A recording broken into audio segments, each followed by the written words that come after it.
উলামায়ে কেরামদেরকে ভালোবাসতে, উলামায়ে কেরামদের কথা শোনার জন্য আল্লাহ রসুল নির্দেশ করেছেন।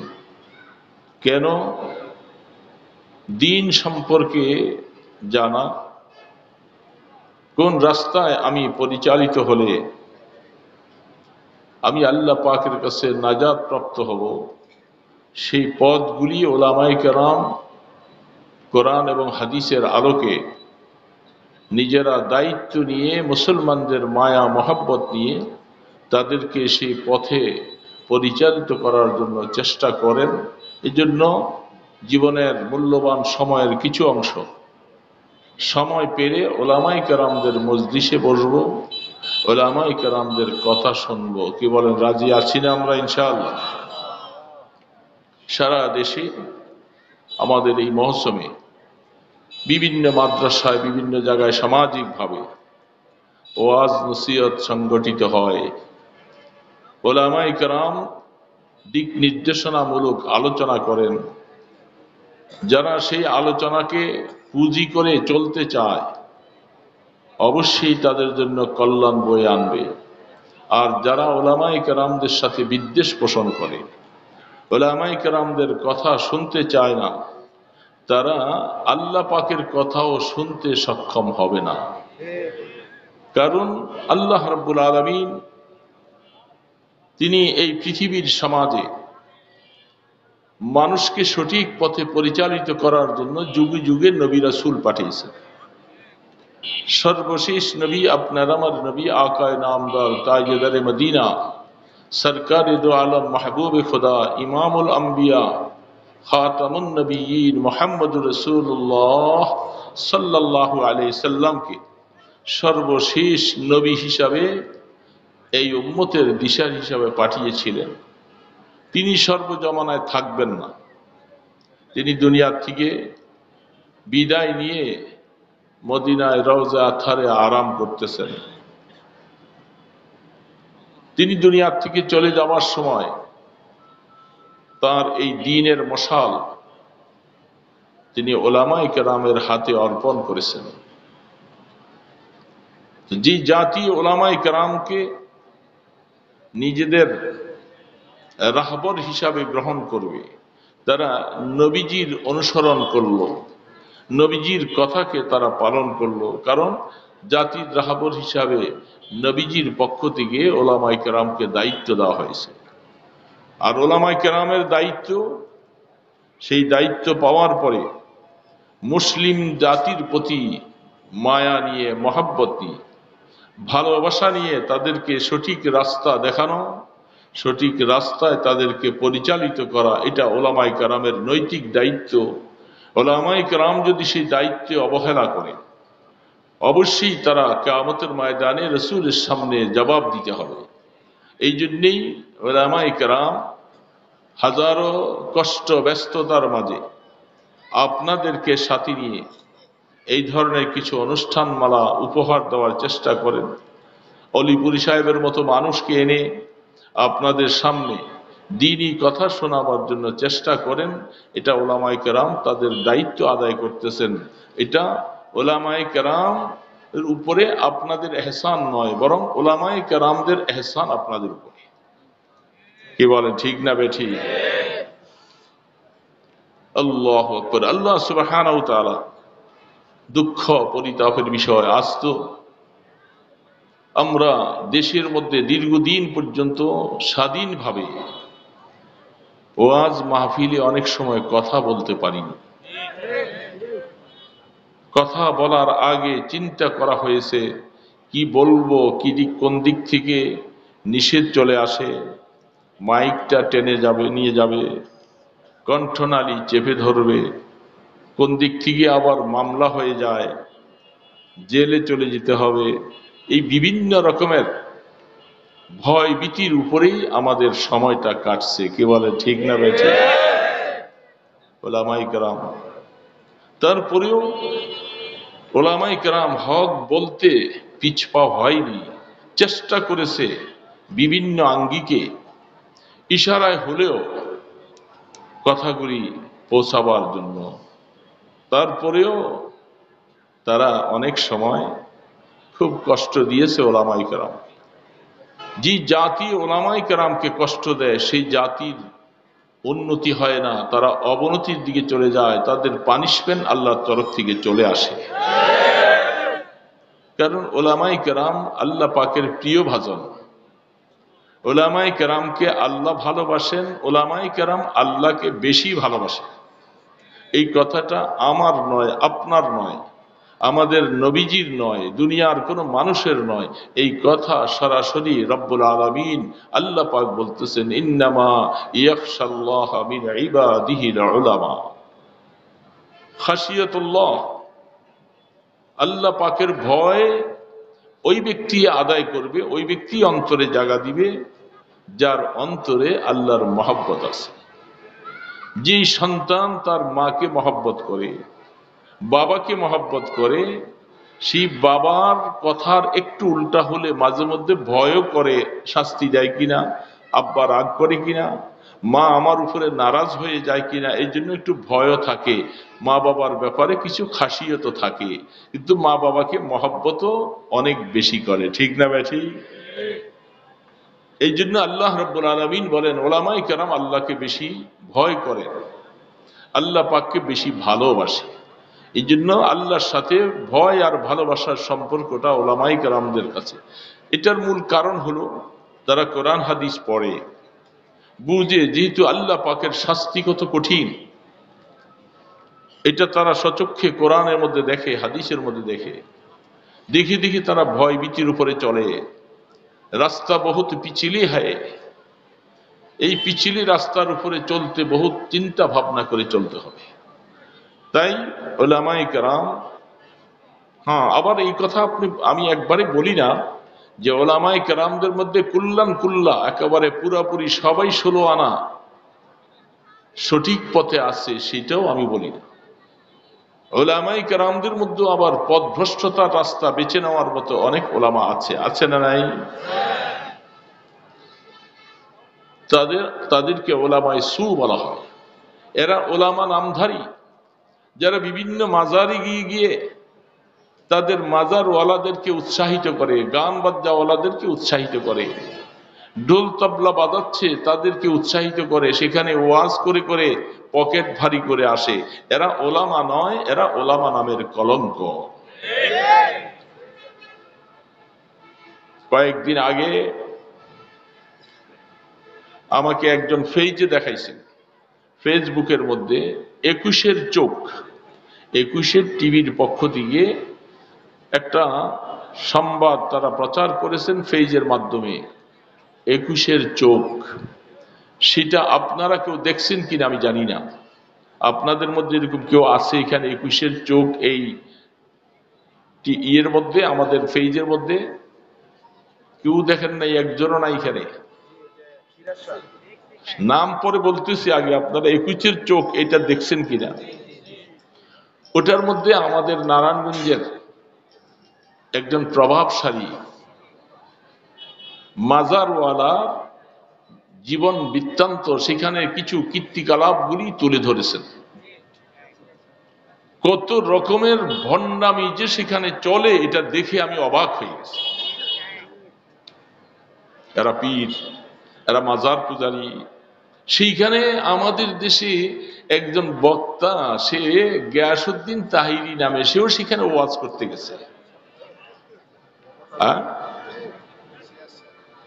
সিরাজ শাহ, সে নিজে তো ভণ্ডামি করেছে, তারপরে যা প্রতিষ্ঠা করে রেখে গেল। বাবা, আমি আপনাদেরকে বোঝার জন্য বলছি, এটা আমার কথা নয়, যেহেতু আমরা সেখানে যাইনি। যারা গিয়েছেন তারা এটা সংবাদটাকা এই দেশের মানুষের হাতে তুলে দিয়েছেন। তারা যে সংবাদটা তুলে দিয়েছেন, এই জন্য তাদের কাছে আমরা কৃতজ্ঞতা প্রকাশ করছি। কারণ মানুষ, ভালো মানুষেরা অনেকে সেখানে যায় না। সেখানে যায় মদদি, হিরোইনসি, জুয়ারি, গানেওয়ালা, নর্তকীরা, ভণ্ড পীর এবং কিছু ভণ্ড ওয়াইজিন। তারা সেখানে গিয়ে যা অবস্থাগুলি করেছে, ওইটা দেখলে আপনি ঈমান হারা হয়ে যাবেন। আমার দেশে নারায়ণগঞ্জের বুকে এত অপকর্ম হচ্ছে যেটা মানুষ মুসলমান মেনে নিতে পারে না। সেখানে কোটি কোটি টাকার ছড়ানি চলছে। এরা মানুষকে এর মাধ্যমে হেদায়েতের দিকে ডাকছে। এটা কি হেদায়েতের দিকে ডাকছে না জাহান্নামের দিকে ডাকছে বলেন দেখি? আমার রসুল কি গান পছন্দ করতেন? আমার রসুল কি মহিলাদের নাচ পছন্দ করতেন? আমার রসুল কি এই হিরোইনসিওয়ালাদেরকে পছন্দ করতেন? তাহলে তারা উরুসের নামে এই কাজগুলি করে থাকে। আজ পর্যন্ত বাংলার জমিনে ভণ্ড হোক আর ভালো হোক, কোন পীর তাকে দোতলার উপরে মাটি দিছে এমন ইতিহাস বাংলাদেশে নাই। শুনছেন কেউ? তার কবরটা হলো বিল্ডিং করে চতুর্দিকে ছাদ দিয়ে, ছাদের উপরে কবর বানাইয়া সেইখানে মাটি দিয়া তাকে সেইখানে মাটি দিছে। বলেন, পৃথিবীতে এমন কোন ভণ্ডামি করছেন বলে তার প্রমাণ নাই, তাহলে সমস্ত ভণ্ডামিকে ছেড়ে গেছে। একজন অ্যাডভোকেট আমাকে এই তথ্যটা এসে দিয়েছিলেন। নারায়ণগঞ্জ কোর্টে গিয়েছিলাম, পরে আমাকে বলে যে ভাইজান, অনেক বলার পরে গিয়েছিলাম সিরাজ শাহ মাজার, আমাকে দাওয়াত দিয়েছিলেন, গিয়েছিলাম। যাওয়ার পরে দেখলাম তার বাবার কবরটা কোথায়? দোতলার উপরে। বলে আমি আশ্চর্য হয়ে গেলাম, একটা মানুষের কবর দোতলার উপরে, সেইখানে কবর পাকা করে কিছু মাটি দিয়া সেখানে তাকে রেখে দিয়েছে। তার ভক্তরা নিচের মধ্যে সেজদা দেয়, তাওয়াফ করে, দোতলার মধ্যে চতুর্দিক থেকে তার কবরের পাশে ঘুরে ঘুরে তাওয়াফ করে। আফসোস লাগে, এই দেশের লক্ষ লক্ষ মুসলিম জনতা নারায়ণগঞ্জের আশপাশে, তারা এগুলি চোখে দেখে, সেখানে যারা অর্থ ছড়াছড়ি করছে, যারা সেখানে যাচ্ছে উরুসের নাম দিয়ে, তাদের ইমানটুকু আছে কিনা আমার সন্দেহ লাগতেছে। দোস্ত, ইমান যে কোন অবস্থায় চলে যাচ্ছে আমরা একটু চিন্তাও করতেছি না। এই কথাগুলি অন্য মাজারওয়ালারা বলবে না, আর ওই তাহিরির মতো ওই বক্তা সে বলবে না, কারণ সে তো নিজের টাকায় বিক্রি হয়ে আসছে। এই অপসংস্কৃতি যেখানে হচ্ছে সেখানে এসে ওয়াজ করে কেমনে? আমার মতো আব্দুল আউয়ালকে খোদার কসম খাইয়া বলি, 1 কোটি টাকা যদি তুমি অফার করো, আমি যাব না তোমার এখানে আলোচনা করতে। তোমরা সেখানে টাকায় বিক্রি হয়ে গেল, তাদের প্রশংসা কিভাবে করো? যারা আল্লাহ পাকের দ্বীনের গলার মধ্যে ছুরি চালাইয়েছে, যারা মুসলমানদেরকে ভিন্ন পথে নিয়ে যাচ্ছে, যারা মুসলমানদেরকে আকীদায় খারাপ করে দিচ্ছে, মহিলাগুলাকে নাচ গানে উদ্বুদ্ধ করছে, আফসোস লাগে সেখানে মানুষ কি করে যায়, সেখানে টাকা ছড়াচ্ছে, কিভাবে টাকা উড়াচ্ছে, কি আশ্চর্য অবস্থা। এবং সমস্ত কিছুর ক্ষমতার মালিক তার বাবা সিরাজ সাহেবকে মনে করে। তাদের ঈমান আছে? ঈমান ধুয়ে মুছে শীতলক্ষার নদীতে ভেসে চলে গেছে। মুসলমান এই কথা, এই অপসংস্কৃতি থেকে, এই অন্যায় পথ থেকে তাদেরকে ফিরাবে কারা? এটার মূল দায়িত্ব ওলামায়ে কেরামকে নিতে হবে। ওলামায়ে কেরাম ঐক্য হও, সমাজের মুসলিম জনতা তোমাদের পাশে থাকবে। তোমরা আল্লাহ দ্বীনের মশালকে সামনে নিয়ে সামনে এগিয়ে যাও, আমার আল্লাহ পাকের তরফ থেকে তোমাদের উপরে সাহায্য আসবে ইনশাআল্লাহ। আল্লাহ সুবহানাহু ওয়া তাআলা তো বলতেছিলাম, সেইখানে আমাদের নারায়ণগঞ্জের আগের মেয়র ছিল, সে সেখানে যাইয়া ওই গায়িকাদের সাথে, ওই উরুসের ওয়ালাদের সাথে সেও একাকার হইয়া তাদের সাথে নাচে। এগুলি বলতে গেলে তার মাথা আসমান ভেঙে তার মাথায় পড়ে। কেন এগুলি বলতাম? আরে বলতাম যে তোর তো আখিরাত আছে, আর তুই মুসলমান দাবি করস। কি আশ্চর্য অবস্থা! এই কাজটাকে সাপোর্ট করে তুমি একজন মেয়র হওয়ার পরে সেখানে যাওয়া, মানে তারা তো পোয়া বারো, তোমাকে পাইয়া তো তারা অন্যায় করার আরো বেশি দৃষ্টতা হয়ে যায়, তারা সাহস পেয়ে যাচ্ছে। এই জন্য অন্যায়ওয়ালাদেরকে পাশে যাওয়া মানে তাকে সাহস দেওয়া, মেয়রের মতো মানুষ যাইয়া তাদেরকে আর উৎসাহিত করেছে। এই জন্য আমি তার সমালোচনা করেছিলাম, আপনি সেখানে কি করে যেতে পারেন? যেন আমি খারাপ হয়ে গেছি। সে অন্যায় করে, সে সবকিছু করেছে, এগুলি বলতাম। তো বলছি আজকে তো আল্লাহ পাকের মেহেরবানি, তোমার দাম্ভির্যতা, তোমার লম্বা লম্বা কথা আমার আল্লাহ পাক এটা কুদরতের দ্বারা স্থমিত করে দিয়েছে, যা তুমি সমাজে বের হওয়ার মতো সাহস পাও না তুমি এখন।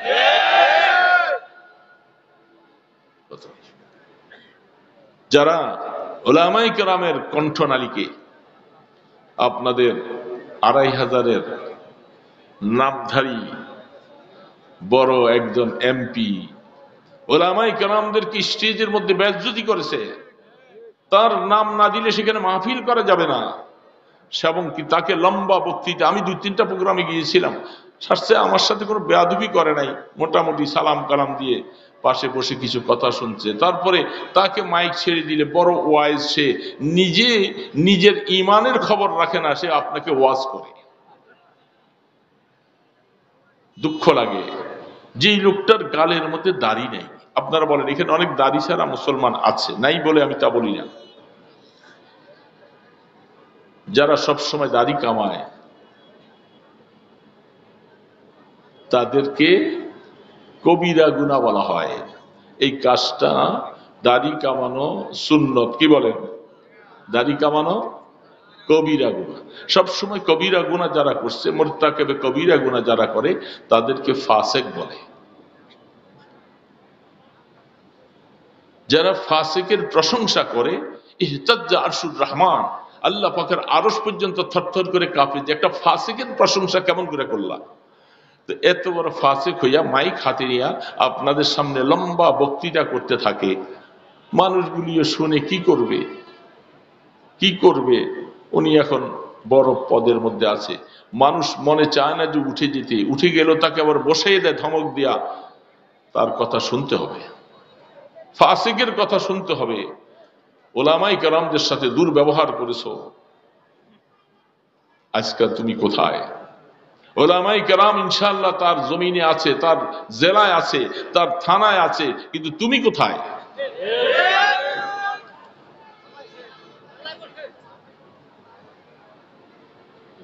ইজ্জতের মালিক আমার আল্লাহ, মনে রাখেন।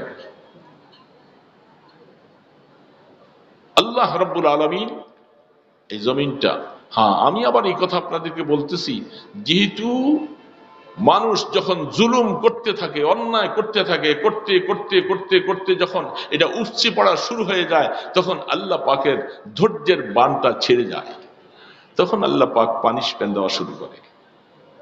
এই জন্য বুঝে শুনে আমাদেরকে পথ চলতে হবে। পথটা বড় কঠিনতম পথ। আগামী দিনে আমরা যারা চলবো, আমরা যারা সমাজের নেতৃত্ব দিব, আমাদেরকে বুঝতে হবে আমি যেন নামাজি হই, আমি যেন মানুষের হক নষ্ট না করি, আমি দেশের অর্থ যেন নষ্ট না করি, এটা মনে রেখে আমাদেরকে সামনে চলতে হবে। কি বলেন, চলবো না ইনশাআল্লাহ? আল্লাহ রাব্বুল আলামিন কোরআনে বলেছেন, উতলু মা উহিয়া ইলাইকা মিনাল কিতাব ওয়া আকিমিস সালাহ ইন্নাস সালাতা তানহা আনিল ফাহশাই ওয়াল মুনকার। আল্লাহ পাক বলতেছেন, বন্ধু আমার, রাসূলকে আল্লাহ পাক বলেন আপনি কোরআন তেলাওয়াত করেন বেশি বেশি। আমি লম্বা কথা বলবো না, হুজুর চলে আসবে একটু পরে, অলিপুরি সব আসছেন ইনশাআল্লাহ। তো আল্লাহ পাক তার নবীকে কোরআন তেলাওয়াতের কথা বলছেন, কোরআন তার উপরে নাজিল হয়েছে, তাকে বলতেছেন আপনি কোরআন তেলাওয়াত করেন। আর আমরা যারা কোরআন শিখি নাই, তেলাওয়াত তো দূরের কথা, আমরা রাসূল পাক সাল্লাল্লাহু আলাইহি সাল্লামের উম্মতের মধ্যে আমরা কত নম্বর?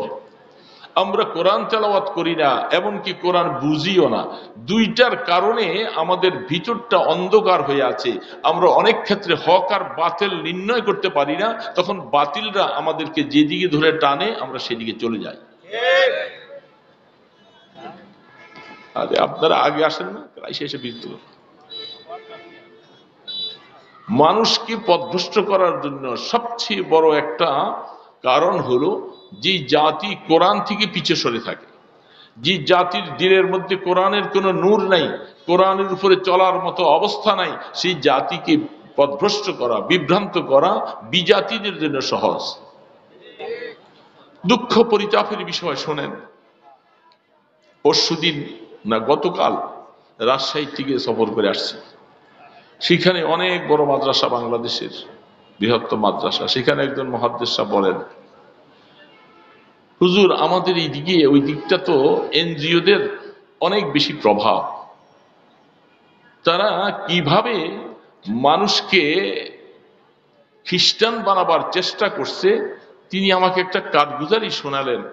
বলে যে আমাদের একজন আলেম মানুষ, উনি কিছু এলেম শিখেছে, তার স্ত্রী গর্ভবতী, হামেলা, সন্তান হবে। তার কাছে গিয়ে প্রস্তাব দিছে, আপনার এই সন্তানটা মায়ের পেটে আছে, এই সন্তানটা এখন থেকে নিয়ে প্রসব হওয়া পর্যন্ত, সিজার হোক, যা কিছু করা লাগে, এমনকি সে মায়ের দুধ পান করা ছাড়া পর্যন্ত তার যাবতীয় দায়ভার আমরা নিয়ে যাব, আপনি কোনো টেনশন করতে হবে না। তুই আলেম ভাই, সে তার ওস্তাদের কাছে এসে জিজ্ঞাসা করলো, হুজুর আমি কি করতে পারি এই অবস্থায়? পরে হুজুর বললেন, আমি তাকে বললাম, তুমি একজন আলেম হয়ে আমার কাছে এই কথাটা জিজ্ঞাসা করতে আসলা? মায়ের পেটের থেকে তারা ষড়যন্ত্র শুরু করেছে, একটা সন্তান মায়ের পেটে, সেখান থেকে দুনিয়াতে আসবে, আসার পরে কি করবে, সেখান থেকে তারা এইভাবে তার পিছন ধরে আছে। দুনিয়াতে আসবে, আর একটু বড় হবে, কিছু কথা শিখবে, লেখালেখি শুরু করবে, সেখানে তাদের অধীনস্থ নিয়ে যাচ্ছে। আল ইনসান ও আব্দুল এহসান, মানুষ তো স্বাভাবিক যে এহসান করে তার গোলাম হয়ে যায়, তার দাস হয়ে যায়। এই লোকটা সেখান থেকে তারা তাদের ভরণ পোষণ, তার খোঁজ খবর, চিকিৎসা, যাবতীয় কিছুর দায়িত্ব নিচ্ছে। শুধু এমনি এই সূত্র ধরে আস্তে আস্তে করে তারা সেখানে খ্রিস্টবাদকে প্রতিষ্ঠা করছে। দুইজন আলেম নামধারী পেয়েছি, তারা মসজিদে ইমামতি করে, সেখানে ওই এলাকায় তারা অনেক দিন পরে লেখাপড়া শেষ করে টাকার কাছে তারা বিক্রি হয়ে তারা খ্রিস্ট ধর্মের প্রচার করছে, ইমামতিও করছে, মাদ্রাসায় পড়াচ্ছে, তাদের ছাত্রদেরকে খ্রিস্টান বানাচ্ছে। দোস্ত কোথায় যাবে? কত রকমের ফিতনা চলছে। আল্লাহ রসুল যে বারবার বলেছেন, তোমরা এই শেষ জামানায় তোমাদের সামনে ইমানটুকু তোমরা ধরে রাখা তোমাদের জন্য কষ্টকর হবে। যেই জাতি কোন হক্কানি ওলামায়ে কেরামকে নিজের রাহবার না বানাবে, নিজের বুদ্ধিদাতা, পরামর্শদাতা এবং বন্ধু হিসাবে না বানাবে, তাকে যে কোনো সময় পেনাল্টি শট দিয়ে তাকে হেদায়েতের রাস্তা থেকে পিছলাইয়া তাকে দূরে সরাই ফেলবে। দোস্ত, নিজকে অনেক সময় আমরা মনে করি আমি অনেক বুঝি, আসলে সমস্ত বুঝ একাকার হয়ে যাবে কোরআন এবং হাদিসের বুঝের কাছে। কোরআন এবং হাদিস যদি সামনে না থাকে, আপনার আকল দিয়ে আপনি সঠিক রাস্তায় পৌঁছতে পারবেন না। এই জন্য আল্লাহ পাক বলতেছে, উতলু মা উহিয়া ইলাইকা মিনাল কিতাব। হে আমার বন্ধু, আপনি কোরআন তেলাওয়াত বেশি করেন। রাসূল কি নাউজুবিল্লাহ পথভ্রষ্ট হওয়ার কোনো আশঙ্কা ছিল? তা আল্লাহ রসুলকে কোরআন তেলাওয়াত করতে এত বলেন কেন? আরো অন্যান্য জায়গার মধ্যে, আর অনেক আয়াতের মধ্যে আছে। আল্লাহ রসুল কি বলে উম্মতকে শিখানো হচ্ছে, উম্মত তোমাদের নবীকে যদি কোরআন তেলাওয়াতের জন্য আমি আল্লাহ এইভাবে যদি বলতে পারি, তোমরা সেই নবীর উম্মত হইয়া তুমি কোরআনকে কত বেশি আঁকড়িয়ে ধরা দরকার ছিল। কোরআন তেলাওয়াত করার দ্বারা দিলের মরিচা দূর হয়ে যায়, তোমাকে পথভ্রষ্ট করা কঠিন হয়ে যাবে। এই জন্য হক আর বাতিল নির্ণয় করা তোমার কাছে সহজ হবে, যেহেতু আল্লাহ রসুলকে কোরআন তেলাওয়াত করতে আল্লাহ যেন বলছে। 2 নম্বর কথার আমি ব্যাখ্যা গেলাম না, সময় খুব কম, হুজুর খুব শীঘ্রই চলে আসবেন। 2 নম্বর কথাটা আল্লাহ পাক বলেছেন, আকিমিস সালাহ, নামাজ কায়েম। আমাদের দেশে এখন আহলে কোরআন নামে একটা ভণ্ড দল বাইরেছে, নাম শুনছেন আপনারা? বাহ, কি আজীব নাম দিছে আহলে কোরআন। দেখছেন, যারা কোরআনকে জবাই করে, কোরআনের বিরুদ্ধাচরণ করে, ইমানদারকে কোরআন থেকে সরিয়ে দেয়, তারা তাদের নাম ধারণ করছে আহলে কোরআন। আহলে কোরআন নাম দিয়ে তাদের অনুসারী অনেক বড় বড় শিক্ষিতগুলি এখন তাদের অনুসারী হচ্ছে, যারা তারা বলতেছে কোরআনে কোথায়ও নামাজ পড়ার কথা আল্লাহ বলে নাই, কেউ দেখাতে পারবে না, বলে নাউজুবিল্লাহ মিন যালিক। উত্তরবঙ্গে সফরে গিয়েছিলাম, সেখানে উত্তরবঙ্গের ওটা পশ্চিমবঙ্গ বলা হয়, উত্তরবঙ্গ থেকে আজকে আসছি যে সেটা লালমনিরহাট থেকে, সেখানেও খ্রিস্টবাদদের যে কি তাদের তৎপরতা, সে আহলে কোরআনরা বলতেছে কোরআনের মধ্যে কোথায়ও কেউ দেখাতে পারবে না নামাজ পড়ার কথা। কোরআনের মধ্যে যে সলা শব্দটা ব্যবহার করেছে, তারা তার অর্থ বলতেছে সলা শব্দের অর্থ হচ্ছে দোয়া। এটা আমরাও বলি, সালাতের 4টা অর্থ হয়, কোরআন শরীফে আছে আল্লাহ পাক 4টা অর্থের মধ্যে একটা নামাজ, একটা দোয়া, একটা দুরূদ শরীফ, একটা ইস্তেগফার, বিভিন্ন অর্থ ব্যবহার করা হয়। তারা গবেষণা করে বের করেছে সালাতের অর্থ হলো দোয়া। যেহেতু নামাজ পড়ার কথা কোরআনে কোথাও নাই, সব জায়গার মধ্যে দোয়া করতে বলছে, এই জন্য আমরা নামাজ পড়ি না, আমরা সবসময় দোয়া করি। তো যারা নামাজ পড়ে না আমাদের সমাজের মধ্যে, এই ধরনের মানুষের সংখ্যা খুব কম, কি বলেন? হ্যাঁ, নামাজ যারা পড়ে না এদের সংখ্যা বেশি। তো তারা তো এরকম একজন মানুষ যদি পায়, ফতুয়াওয়ালা যদি পাওয়া যায়, তারা তো পোয়া বারো খুশিতে আটখান হয়ে যাবে। যেহেতু নামাজ পড়া লাগবে না, নামাজ পড়তে হলে উজু করা লাগবে, পবিত্রতা অর্জন করতে হবে, অনেক কিছু করা লাগবে। এখন আমার নামাজ পড়া লাগবে না, আমি একটু বসে বসে দোয়া করলাম, বাস নামাজ হক আদায় হয়ে গেল গা। যেহেতু কোরআনের মধ্যে আকিমিস সালাত যেটা বলছেন, এখানে সালাতের অর্থ হইল দোয়া।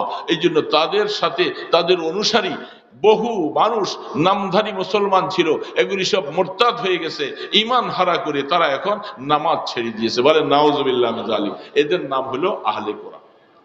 এদের নাম কি? বড় আফসোস লাগে, কোরআনকে জবাই করে তাদের নাম আহলে কোরআন। আমাদের অনেক সময় ভাষায় বলা হয়, যার মধ্যে রস নাই তাকে বলে আনারস, রসে ভর্তি তারে কি বলে? আনারস, দানায় ভরা তাকে বলে বেদানা। যাদের কাছে কোরআন নাই তারা বলে আহলে কোরআন, যাদের কাছে সুন্নত নাই তারা নাম দিয়েছে আহলে সুন্নাত। এই জন্য দোস্ত, হুজুর চলে আসছে, আর কথা নয়, আমি একটু সামান্য কথা দিয়ে আপনাদেরকে বসায় দিলাম একটু, যেহেতু আসলেন, দূর থেকে আসছেন, বড় মানুষ, কিছু কথা বলবে, মানুষ তো আসতে হয়, মানুষগুলি আইসা মোটার বসতেছেন, আরো কিছু আসবে।